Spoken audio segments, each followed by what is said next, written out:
When I published my novel, I was so excited to have friends read it. Of course, I was excited to have strangers read it too, but I worked on it way too long. I had a handful of beta readers years earlier, and then I had 2 editors. So by the time it was published, it was like a whole lifetime had gone by, and I was living in a new place with a bunch of new friends to whom the whole idea of me writing a book was new and fresh. So when the results of my friends' reading started coming through, they were a little shocking. Some people, of course, were like, oh, it was so fantastic, but they weren't that specific. So I'm wondering, okay, did they read it? It starts to mess with your mind, right? And then there was one person who was more acquaintance than close friend. And surprisingly, she was the first person I knew to buy it. And she got back to me instantly. And she's like, there's a spelling error on the first page. Now, of course, I flipped over to the first page in panic. And then I realized if she'd paused to read the full sentence and had noticed the italics, she may have realized that this so-called spelling error was part of a quote in a foreign language. So if she found one spelling error, there should have been like 7 in that sentence. I'm guessing she didn't read any further. And also I'm guessing she kind of wasn't my reader. And I was happy for the support, but puzzled. And then I had friends who said they loved it and they recommended it to their book clubs. And those are the ones I really talked to about it. So I knew that they had read it and I knew what they liked and what they were puzzled by. And then there was the most devastating one. There was the good friend who'd been reminded to purchase it time and time again until finally I just gave them a copy and then they absolutely panned it. They said they couldn't understand a single word. What? And interestingly, this is the same person who recommended their favorite book of all time to me. And in this favorite book of all time, every single character, without exception, dies a grisly and pointless death. Yeah, spoiler alert, we're no longer friends. But as you can see, every single writer gets feedback on their work that can be all over the place. And it makes you not even want to get feedback anymore because it's so difficult to receive. But you know what? Feedback is crucial. And sometimes I feel like when we're getting feedback after the book's been published, it feels like too little, too late. I had someone who's kind of a nemesis call me after my book had been out for a full 6 months saying, oh, you should have had me read it and I would have given you real feedback, unlike your sycophantic friends. Can you imagine?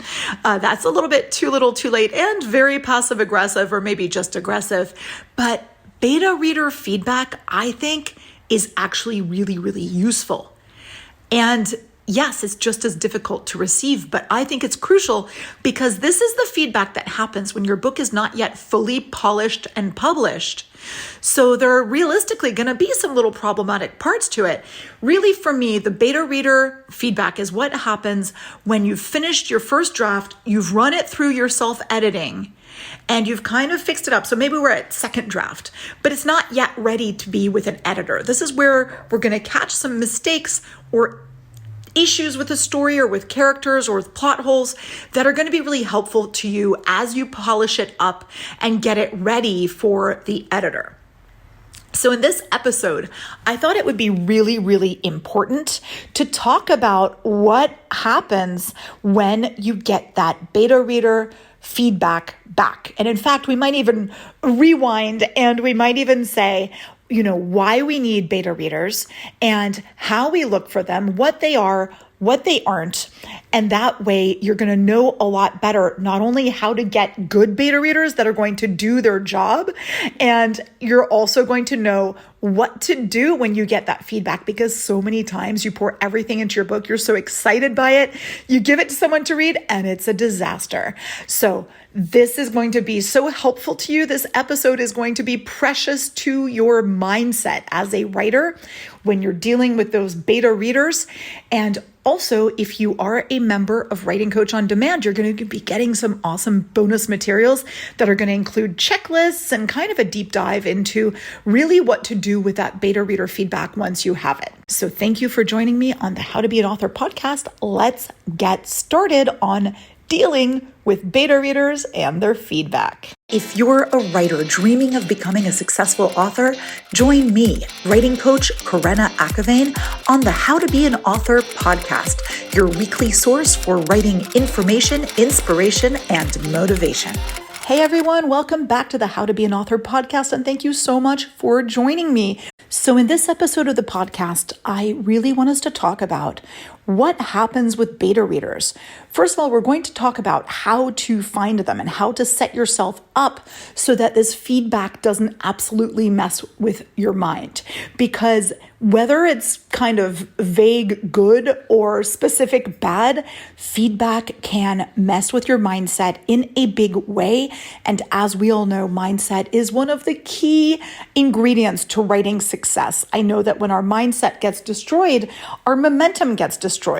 And we can't have that happening because so much of writing is momentum and being, having that bulletproof feeling where you know that whatever comes your way, you're going to be able to deal with it. Last week's episode was all about planning for failure. So if you haven't listened to that episode, I would definitely recommend listening to it either before or after this one, because it is a great complement to this one. I have so many clients who come to me because they were absolutely devastated by beta reader or editor comments. And that's really devastating to me because I know how fragile our mindset is. I know that we put our hearts into our books and we do our best and we're really excited about it. But here's the thing. I also know that we're a little bit blind to our story's problems, especially at first. We're so optimistic. We've just been all enthusiasm and excitement, and we're not getting down to see those issues that we're going to need to catch before we do the final version. I've also had so many clients who hire me, thankfully just for an hour, and they're like, yeah, I'm hiring you because I want a fluffy, soft bunny approach. I want you to read my book and tell me how great it is. And of course, these people also don't realize that it's going to take me more than an hour to read their book, but that's besides the point. But I kind of get why they need this soft bunny approach, as they call it. They've been so knocked down by other people, or their mindset is so fragile, their ego is so bruised that they need a Band-Aid. They need some arnica for the soul. And, I'm pretty happy to provide this a lot, but also I feel it's really my responsibility to tell them that, listen, I'm going to tell you some good things, but also I'm going to tell you things where I think that you're going to need to keep working on things. So this is what I always tell my clients when I onboard them. I tell them that I have taken them on because I believe in them and in their work.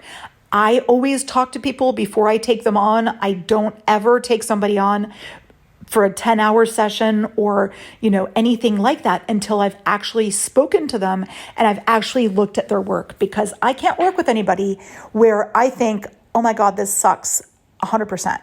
There's nothing good about this work. No. When you start working with me, you start working with me knowing that I know there's value to your work and that I can help you to polish it or to give you some actionable tips that are going to make it that much better, but still very much your work. So when my writers are working with me, they feel reassured because they know that, okay, any of this critique and commentary is coming from a place of wanting to improve the book. The first thing I want to say, though, is I really don't recommend professional paid beta reader services. You're going to see those things all over the place online. And I'm not saying that all of them are scams, but I'm not saying they're not. And also, if you're going to spend that kind of money, save it for a real editor or for a writing coach, because these professional paid beta reader services, I don't know that they're actually doing what they're saying they're going to do, because really all a beta reader is a reader. They're a typical reader of your book. So that's a really important thing to realize. A beta reader is not an editor. We're going to deep dive more into what a beta reader is and isn't, but definitely no professional paid services. And then the other thing is that people are afraid that if they have a beta reader, that the beta reader is going to steal their book or steal their story. Again, that's why you are going to be going for beta readers who are readers, not necessarily writers. You may have one or two writers and they're professional. They are not going to rip off your story. And also, you're going to just know that the minute your story is on paper, you can even put a little copyright note on it, but it's pretty much copywritten. So to steal your story, somebody's going to need to write the story or edit the story or market the story, and you're going to have some kind of legal recourse if you can prove that they had that story sent to them by you. The fact that so many clients come to me because they were devastated by beta reader comments or editor comments tells me that it's really important for us to put ourselves in the correct mindset before we even embark on this whole journey. So you need to realize that your beta reader is a reader. You're going to have readers for your book, right? That's the whole goal of a book, is to have people read it. So having someone who is a reader, even better, an ideal reader of your book, is going to help you so much to determine whether your book is hitting its target or not, right? That's really, really important. We really need beta readers because so many times, you know how excited we are about our book? I love that excitement. But many times with that excitement comes some blindness to our book's shortcomings. Our book is usually wonderful. It's got a lot of great things to it, but it's probably got a lot of things about it that are kind of messed up. But it's important to get the right beta readers and to look at their commentary the right way so that you don't get completely knocked down by a comment that seems harsher than you thought it would be, for example. Or so you don't end up with a bunch of beta readers who are all like, yeah, it was good, and don't tell you anything more, because that's not going to be helpful either. So that's something where when you're going to be approaching your readers, you're going to want to be in that safe place where you're going to tell them, okay, listen, you know what? As a little, teasing it in, if you're not feeling confident about giving them your whole work, why don't you, after you've chosen them wisely, just dip your toe into it? That's kind of a cool thing to do, right? You can find a way to dip your toe in and start to learn to deal with critique before you're just throwing yourself into the critique pool. Because that can be really, really panic-inducing, right? To just jump into the deep end when you don't really know how to train people to give you the kind of feedback that you wanted, and you don't know how to receive that feedback. I'm going to give you an interesting little quote from Neil Gaiman, who says, talking about beta readers, when they tell you something is wrong, they're almost always right. When they tell you how to fix it, they're almost always wrong. So that's really, really interesting. That's something, I'm going to repeat that. When they tell you something's wrong, they're almost always right. When they tell you how to fix it, they're almost always wrong. So that's why this episode is going to be important for me to help you to decode different types of feedback, because this feedback always means something, but usually the way that they suggest to fix it isn't going to be helpful. Remember, this is your story. You know who your ideal reader is, and you pretty much know what you think your ideal reader wants. And it's going to be up to you how to use beta reader feedback to kind of make your story into the kind of story that's perfect for your ideal reader. So I talked about easing into this whole beta reader thing. I think that that's kind of a fun idea, right?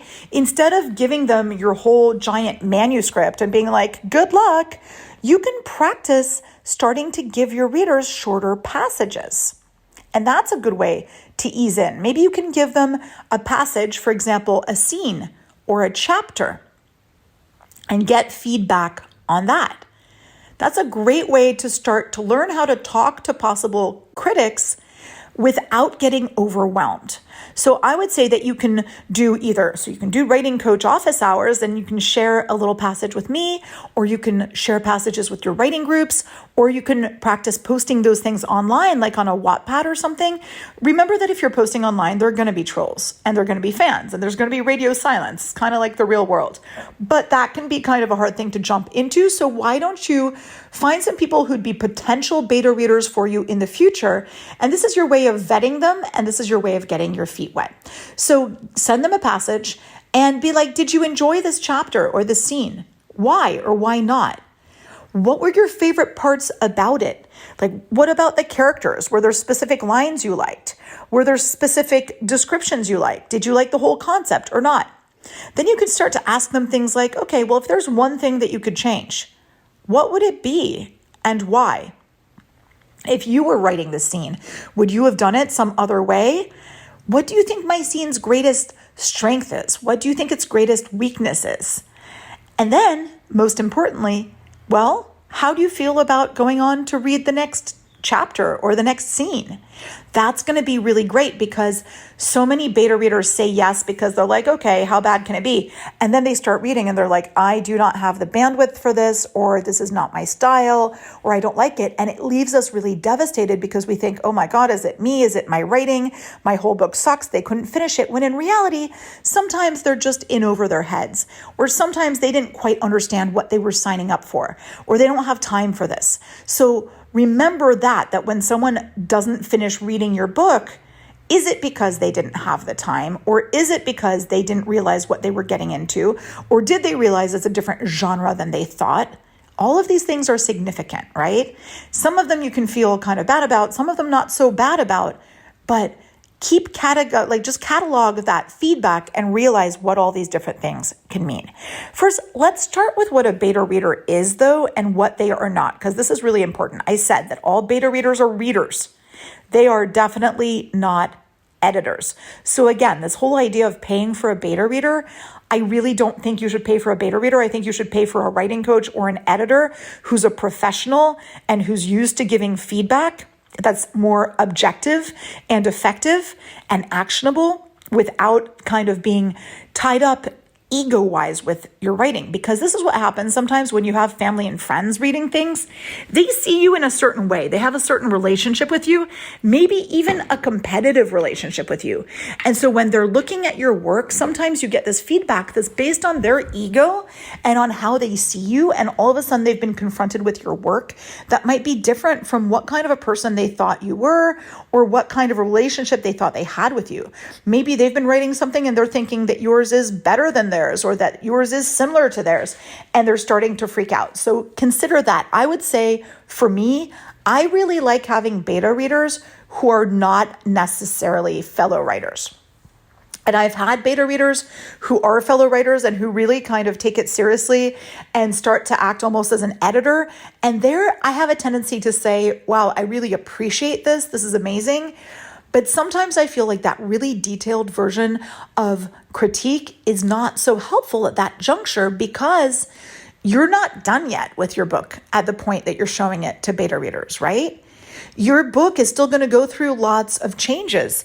It's going to go through some tweaks. So your beta readers in no way need to be copy editors. They do not need to tell you, hey, you used a semicolon wrong on page 59.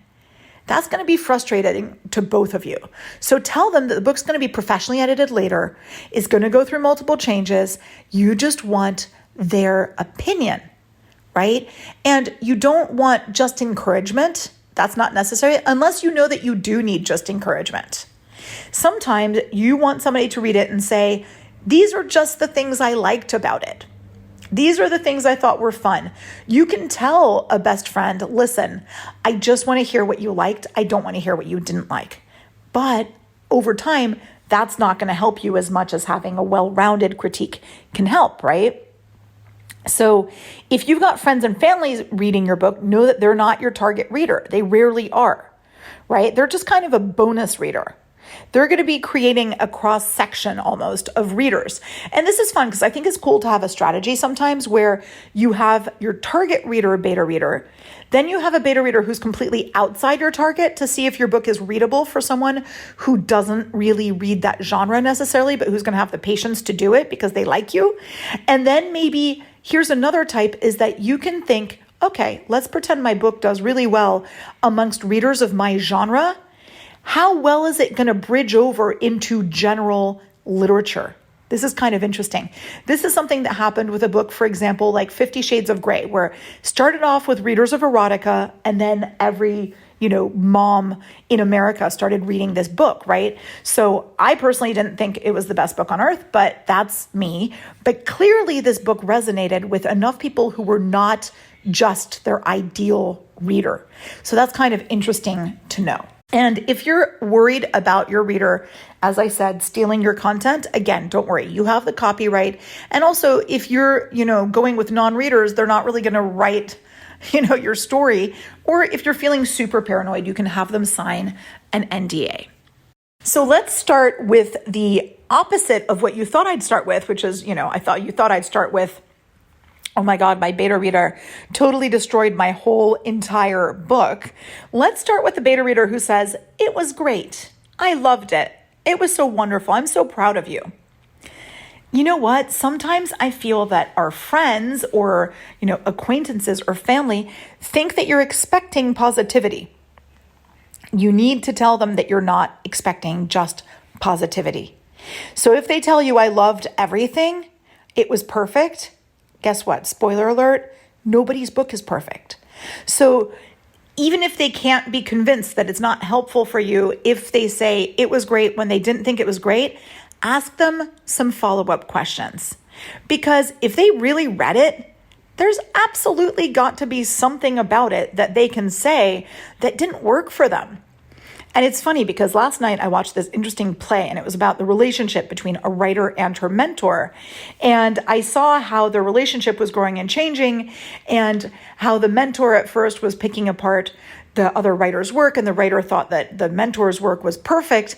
And then later on, as their relationship progressed, the writer read her mentor's latest story and was like, oh, it was great. No, it was just great. And then the mentor said, no, I want to know exactly what was great if you thought it was so great. And then the truth starts coming out that there are questions about how certain things were in the book, which is fair enough, right? The things that the writer liked and didn't like.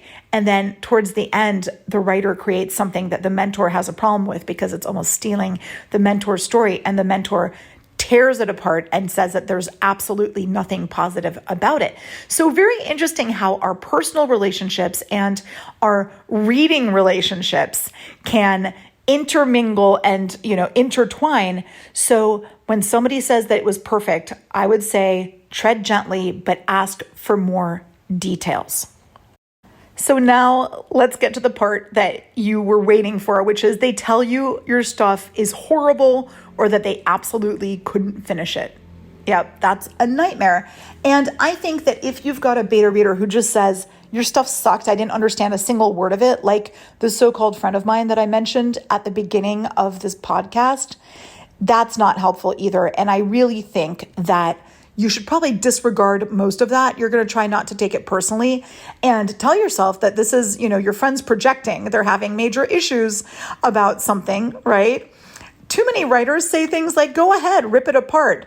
And then, of course, they're thinking that their readers are going to come back with, no, I can't possibly rip it apart. It's brilliant. It's perfect. No.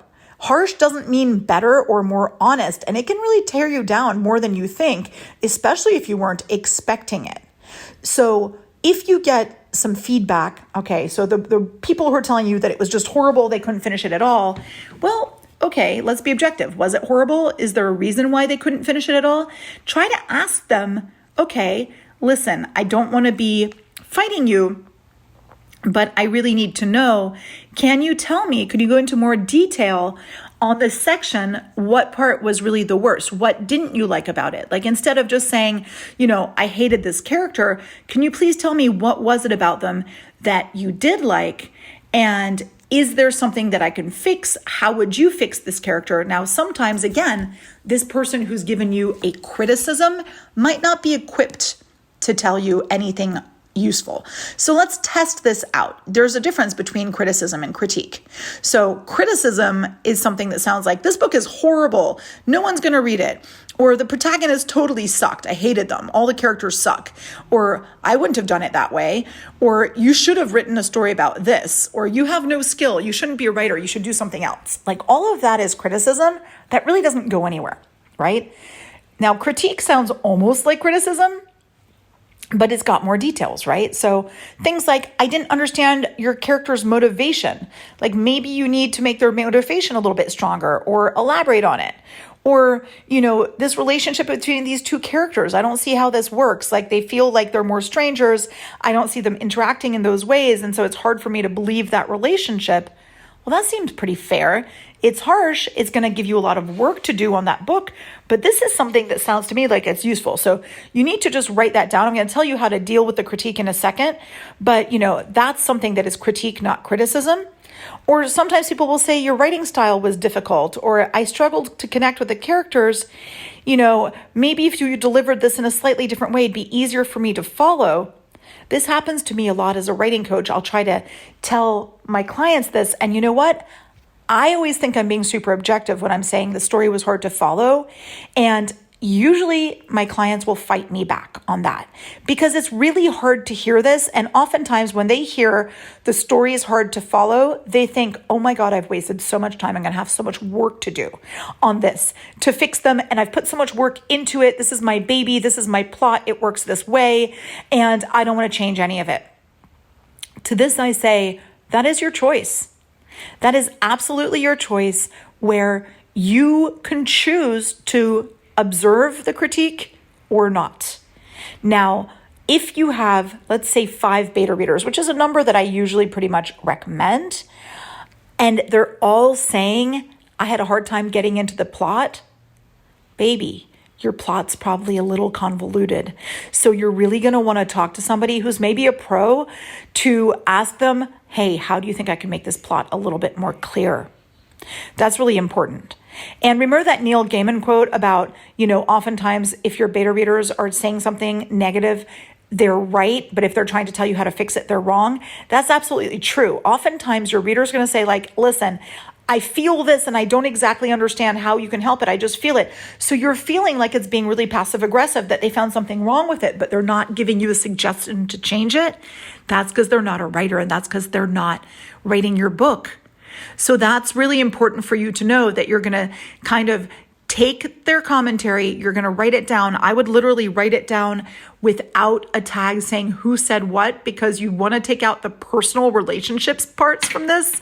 That's really important. And then you're going to write down categories of critique and see if there are trends in the critique. That's where you're going to see the things that really matter for you to double down on as you kind of change up your book a little bit, or as you fix certain things.